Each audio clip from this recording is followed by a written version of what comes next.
As a racing driver, you've got to be very careful to not give incorrect feedback to your engineers. Here at Toronto a few years ago, I was still relatively quite inexperienced in this category. Coming through the final chicane section, I'm firing M2 hard and lifting really fast, which is causing snaps on the rear of the car. I was uncomfortable with these snaps and I thought they were set up induced. But if you look at this long right-hander later on in the lap, if anything, I've got understeer in the car. I come around the next corner and there's a car on the fence, so it's obviously going to go red. Instead of wasting tyres, I just dive straight into the pits and I give this information to my engineer. Have you got what's the car like? I don't know, it seems like say into this left here. Yeah. Like it just wants to oversteer. Oversteer on the entry?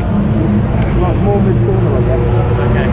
Maybe I'm being too aggressive in the way in. Let me just bring the front up to him, Bill, so you can turn the wheel more. So I've now misguided him into thinking the car's oversteering. So now the change on the car that we've done is higher on front ride height. That takes away initial grip off the front and in theory would settle the rear. But in this case, it's the wrong direction. And later on, looking at the car, it doesn't look any better whatsoever. And if anything, I'm having to fire it in harder to get that initial bite, which is then causing even bigger snaps in the middle to exit, which inevitably made it worse. Failure to recognise that your inputs completely change the balance of the machine you're driving is the difference between the decent drivers and the best drivers.